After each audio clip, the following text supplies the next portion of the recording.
ഇന്ന് കർക്കിടകം 1 രാമായണ മാസം ആരംഭമാണ്. അതുപോലെ തന്നെ പാലക്കാട്ടുകാരുടെ ചങ്കരാന്തിയും കൂടിയാണ് കേട്ടോ. തലേന്ന് തന്നെ അരി ഉഴുന്നൊക്കെ അരച്ച് വയ്ക്കും ദോശയ്ക്ക്. പിറ്റേന്ന് ദോശയും ചിക്കൻ കറിയായിരിക്കും, അതാണ് മെയിൻ. അതുപോലെ തലേന്ന് വൈകിട്ട് മൈലാഞ്ചിയൊക്കെ ഇടും.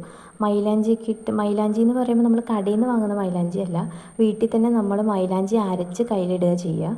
ഈ സമയത്തൊക്കെ ഇങ്ങനെ മൈലാഞ്ചി ഇട്ടിരിക്കുന്നത് നല്ലതാണെന്ന് അച്ഛമ്മയൊക്കെ പറയുന്നത് കേട്ടു. ഒരു 6 മണിയൊക്കെ ആകുമ്പോഴാണ് കേട്ടോ മൈലാഞ്ചി ഇട്ടിട്ടിരിക്കുക. ആ സമയത്ത് ഭയങ്കര കൊതുകിൻ്റെ ശല്യമായിരിക്കും. മൈലാഞ്ചിയൊക്കെ കഴുകിയതിന് ശേഷം കുറച്ച് എണ്ണയൊക്കെ കയ്യിൽ തേച്ച് അടുപ്പിൻ ചുവട്ടിൽ പോയിട്ട് കൈയൊക്കെ ഇങ്ങനെ വെച്ച് അങ്ങനെ ചെയ്യുമ്പോൾ നല്ലോണം ചോക്കുന്നൊക്കെയാണ് പറയാറ്. പിറ്റേന്ന് ഈ മൈലാഞ്ചി ഇട്ട കൈ നല്ലോണം ചോന്നിട്ടും ഉണ്ടാവും. പിന്നെ ചൂടുള്ള ദോശയും ചിക്കൻ കറിയും നല്ല ചൂടോടെ ഇങ്ങനെ കാണുമ്പോൾ തന്നെ നമുക്ക് അങ്ങോട്ട് കഴിക്കാൻ തോന്നും. മൈലാഞ്ചി ഇട്ട കൈ ആയതുകൊണ്ടായിരിക്കണം അന്ന് കഴിക്കുമ്പോൾ വല്ലാത്തൊരു ടേസ്റ്റ് നമുക്ക് തോന്നും കേട്ടോ. ഇവിടെ മൈലാഞ്ചി ചെടി ഇല്ലാത്തതുകൊണ്ട് മൈലാഞ്ചി മാത്രം ഇടാൻ പറ്റിയില്ല. രാവിലെ ദോശയും ചിക്കൻ കറിയായിരുന്നു. അപ്പോൾ ഇതാണ് ഇന്നത്തെ ഞങ്ങളുടെ സംക്രമം. വീഡിയോ ഇഷ്ടമായ ലൈക്ക് ചെയ്യുക, ഷെയർ ചെയ്യുക, സബ്സ്ക്രൈബ് ചെയ്യുക.